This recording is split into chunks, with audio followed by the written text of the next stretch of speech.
Les livres les plus lus au monde. Les meilleurs livres de tous les temps. Les livres les plus diffusés au monde. Les livres les plus vendus au monde. Les livres qui ont changé les vies de plusieurs personnes. Les livres qui nous mettent en relation avec notre Créateur. Quel est ce livre dont vous parlez? Ce livre s'appelle B-I-B-L-E. La Bible? Oui, la Bible. Alors, c'est quoi la Bible pour toi? Un livre incomparable et unique. Un livre spécial. C'est un message de Dieu pour nous. C'est la parole de Dieu. Étymologie ou origine du mot Bible. Le mot Bible vient du grec Biblia, qui signifie livre.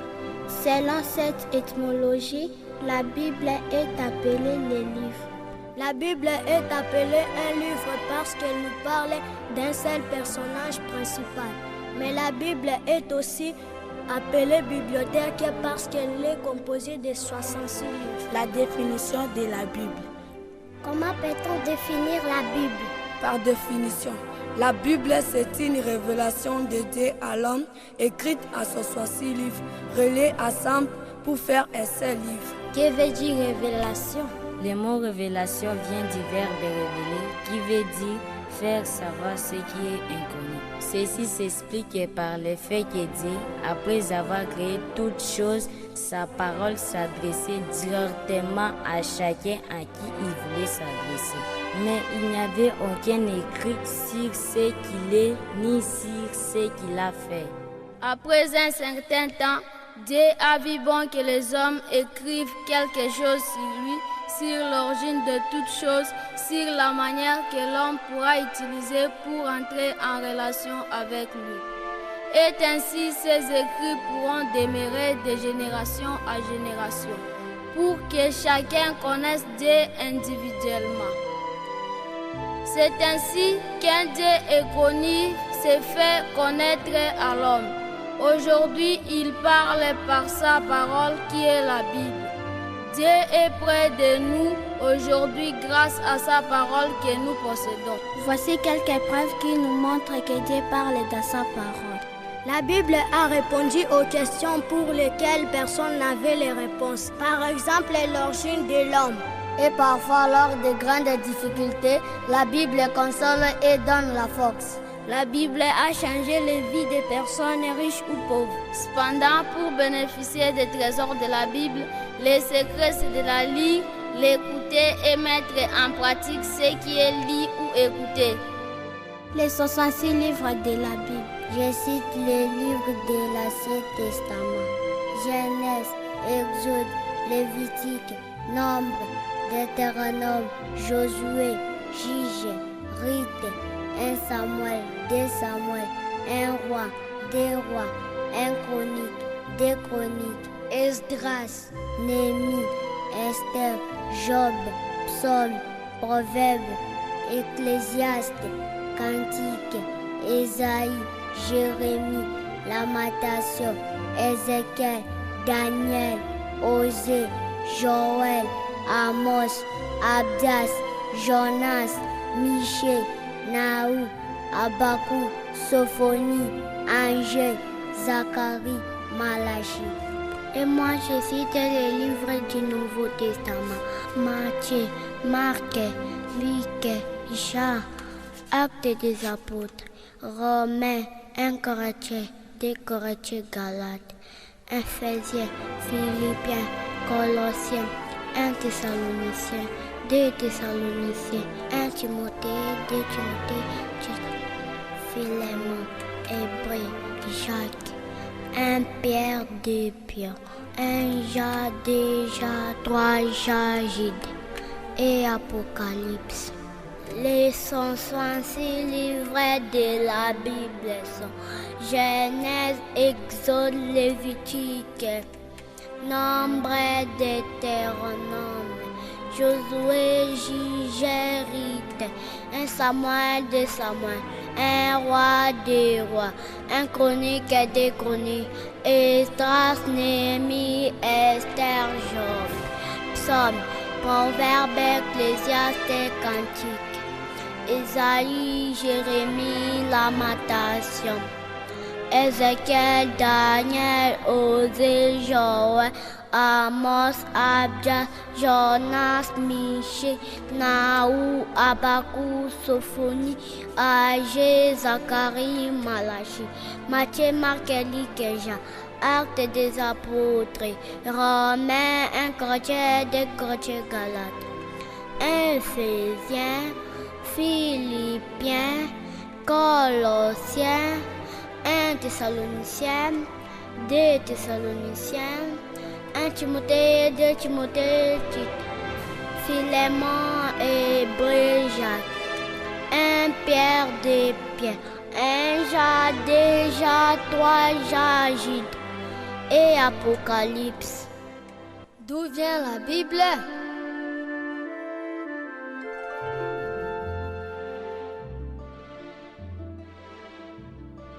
Qui est à la source de la Bible ou l'auteur principal de la Bible?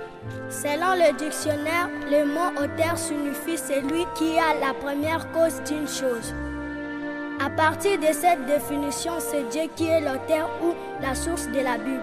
Nous appelons aussi auteurs les hommes que Dieu a choisis pour écrire ses pensées.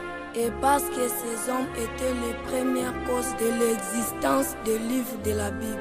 Même si nous appelons ces hommes auteurs de la Bible, sachons que c'est Dieu qui en est l'auteur principal. Ces hommes n'ont pas écrit leurs propres pensées, mais celles de Dieu. Et puis, ils étaient tous inspirés de lui.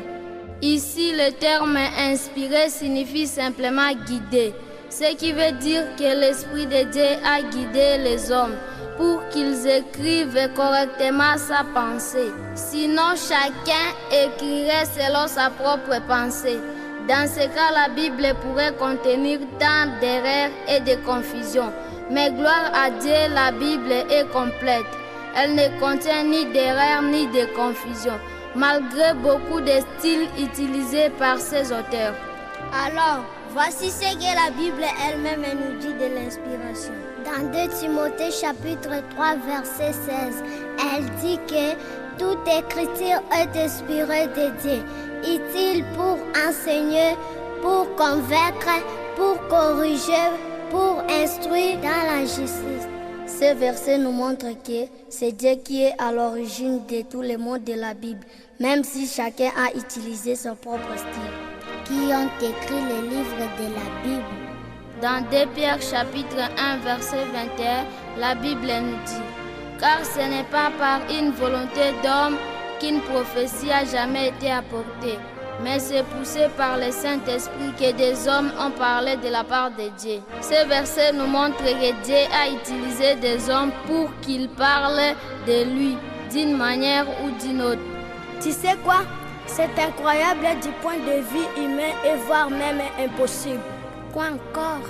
De comprendre que la Bible qui est écrite par une quarantaine d'hommes différents durant une période de 2600 ans par des personnes de différents domaines, bergers, rois, prophètes et les autres, ne puisse pas contenir d'erreurs ou de confusion. C'est possible, mon frère, car rien n'était possible à notre Dieu. Matthieu chapitre 19, verset 26. C'est pourquoi, comme parole de Dieu, la Bible est complète. Rien ne peut y être ajouté ni retranché. Apocalypse chapitre Il est important de savoir que pour comprendre la Bible, il faut demander l'aide du Saint-Esprit qui l'a inspiré. Sinon, on peut penser que certains passages se contredisent. C'est pourquoi avant de lire la Bible, il faut d'abord prier. Ne la lis pas comme les autres livres. Comme parole de Dieu, la Bible n'expirera jamais. Ésaïe chapitre 40, verset 8. L'herbe sèche, la fleur tombe, mais la parole de Dieu subsiste éternellement. Quelles sont les langues que les auteurs ont utilisées pour écrire les livres de la Bible? La Bible était écrite à 3 langues, en hébreu, en araméen et en grec. L'Ancien Testament était écrit en 2 langues, en hébreu et en araméen, et le Nouveau Testament en grec. Les 66 livres de la Bible et leurs auteurs. Je cite les livres et mon ami cite leurs auteurs. Genèse, Moïse, Exode, Moïse, Lévitique, Moïse, Nombre, Moïse, Deutéronome, Moïse, Josué, Josué, Juge, Nathan Samuel Gad, Rite, Nathan Samuel Gad, 1 Samuel, 2 Samuel, Nathan Samuel Gad, 1 Roi, 2 Rois, Jérémie, 1 Chronique, 2 Chroniques, Esdras, Esdras, Néhémie, Esther, Mardoché, Job, Inconnu, Psaume, Moïse, David, Salomon et les autres. Proverbe, Salomon le miel Aguirre, Ecclésiaste, Salomon, Cantique, Salomon, Ésaïe, Jérémie, Lamentation, Jérémie, Ézéchiel, Daniel, Osée, Joël, Amos, Abdias, Jonas, Michée, Nahum, Habakkuk, Sophonie, Agé, Zacharie, Malachie, Matthieu, Marc, Luc, Jean, Acte, Luc, Romain, 1 Corinthiens, 2 Corinthiens, Galates, Éphésiens, Philippiens, Colossiens, 1 Thessaloniciens, 2 Thessaloniciens, 1 Timothée, 2 Timothée, Tite, Philémon, Paul, Hébreu, Inconnu, Jacques, 1 Pierre, 2 Pierre, 1 Jean, 2 Jean, 3 Jean, Jude, Apocalypse, Jean. Les supports sur lesquels les livres étaient écrits. Quels sont ces supports sur lesquels les auteurs avaient écrit les livres de la Bible? Pour la première fois, les livres de la Bible étaient écrits sur des tablettes de pierre ou d'argile, sur des parchemins et des rouleaux de papyrus. Ces premiers écrits n'existent plus aujourd'hui. Les copistes de la Bible. Haha, même si les textes originaux n'existent plus aujourd'hui, cela ne veut pas dire que les saintes écritures de Dieu ont disparu. Non, car pour garder l'originalité de ces saintes écritures que nous possédons aujourd'hui, certains hommes sages et fidèles ayant du respect pour la parole de Dieu ont parvenu à copier ou à transcrire soigneusement les livres de la Bible sur d'autres supports. Et ce sont ces copies qui existent jusqu'aujourd'hui. Elles se retrouvent dans quelques bibliothèques et musées du monde. Et ce sont ces copies que certains traducteurs utilisent pour traduire les livres de la Bible à leur langue. Est-ce que ces copistes étaient-ils inspirés de Dieu? Non, mais les hommes qui, par respect pour la parole de Dieu, voulaient qu'elle soit copiée mot par mot et sans faute, avaient défini des règles de copie extrêmement strictes. Aucun mot ne devait être écrit de mémoire. Chaque lettre devait être écrite proprement avec une encre contenant de la suie, donc ineffaçable. Même si une seule lettre était fausse ou mal écrite, les rouleaux entiers devaient être réécrits. C'était sévère, mais cela permettait d'éviter les erreurs et les falsifications. Finalement, un examinateur comptait les lettres. Si leur nombre ne concordait pas avec celui du modèle, les textes entiers devaient être réécrits. C'était un travail difficile, demandant une importante concentration. Travail réservé aux meilleurs scribes. Les traductions de la Bible. Pourquoi les hommes traduisent-ils la Bible? C'est dans le souci de rendre les mots de la Bible compréhensibles par tous que les hommes ont traduit la Bible. Aujourd'hui, on retrouve plus de 2600 langues dans lesquelles la Bible est traduite en partie ou en totalité. C'est pourquoi tu peux retrouver une Bible dans ta langue maternelle. C'est normal. Tout cela est fait pour que chacun comprenne facilement les messages de Dieu que la Bible nous apporte. La traduction d'une langue étrangère dans sa propre langue, c'est ce qu'on appelle version. Et aujourd'hui, il existe un grand nombre de versions. Par exemple, Louis II, Esprieville, Thomson, Semer, ainsi de suite. Retenons qu'avec ce grand nombre de versions, un verset d'une version peut ou ne pas être le même. Mais ce qui est important est que le sens du verset reste le même, malgré le vocabulaire utilisé différemment selon le traducteur. Est-ce que le traducteur était aussi inspiré de Dieu? Non, les traducteurs n'étaient pas inspirés. Ils ont juste utilisé les copies pour traduire la Bible. Mais pour avoir une bonne version, il faut se rapprocher des textes originaux. La constitution de la Bible. La Bible est composée de 166 livres divisés à deux parties. L'Ancien Testament et le Nouveau Testament. La première partie, c'est l'Ancien Testament qui commence de Genèse à Malachie. La seconde partie, c'est le Nouveau Testament de Matthieu à l'Apocalypse. L'Ancien Testament possède 39 livres, tandis que le Nouveau en possède 27. La Bible possède 1189 chapitres et 31 171 versets. Le plus grand livre de la Bible, c'est le livre des Psaumes, avec 150 chapitres. Le plus court, c'est le livre de 2 Jean, avec 13 versets. Le plus long chapitre de la Bible, c'est Psaume 119, avec 176 versets. Le plus court, c'est Psaume 117, avec 2 versets. Le plus long verset de la Bible, c'est le 9e verset du 8e chapitre du livre d'Esther. Donc Esther chapitre 8 verset 9. Le plus court, c'est le 35e verset du 11e chapitre du livre de Jean. Donc Jean chapitre 11 verset 35 avec 2 mots. Le classement des livres de la Bible a 8 catégories de livres. Les livres de la loi ou les Pentateuques. De Genèse à Deutéronome. Les livres historiques. De Josué à Esther. Les livres poétiques. De Job à Cantique des Cantiques. Les livres prophétiques. De Ésaïe à Malachie. Les évangiles. De Matthieu à Jean.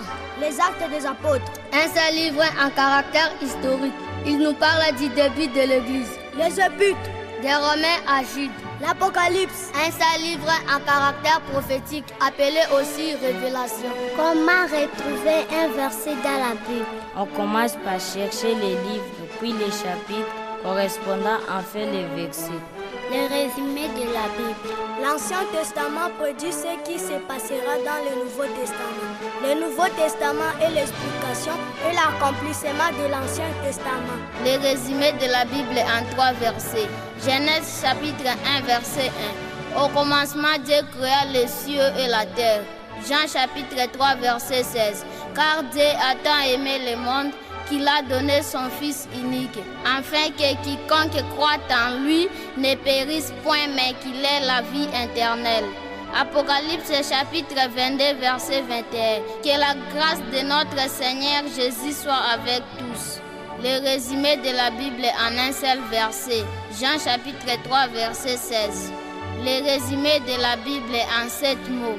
Dieu, l'homme, péché, sacrifice, rédemption, justification et sanctification. Le résumé de la Bible en 2 mots. Grâce et gloire.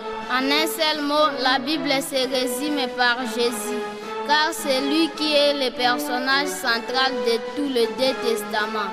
Et chaque livre de la Bible le présente d'une façon particulière. Quelques versets bibliques suivant les lettres alphabétiques en version Louis II 1910. A. À l'effet de toutes les nations de disciples, les baptisa au nom du Père, du Fils et du Saint-Esprit. Matthieu 28, verset 19. B. Beaucoup de gens proclament leur beauté, mais un homme fidèle, qui les trouvera? Proverbe chapitre 20, verset 6. C. Cherchez premièrement le royaume et la justice de Dieu, et toutes ces choses vous seront données par-dessus. Matthieu chapitre 6, verset 33. D. Détourne-toi du mal et fais le bien et possède à jamais ta demeure. Psaume 37, verset 27. Et écoutez l'instruction pour devenir sage, ne la rejetez pas. Proverbe 8, verset 33. F. Fais de l'Éternel tes délices et il te donnera ce que ton cœur désire. Psaume 37, verset 4. G. Gardez-vous des faux prophètes. Ils viennent à vous en vêtements de brebis, au-dedans ce sont de lourds ravisseurs.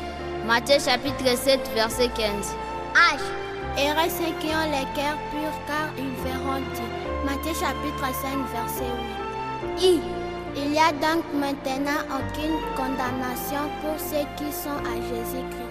Romains chapitre 8, verset 1. J.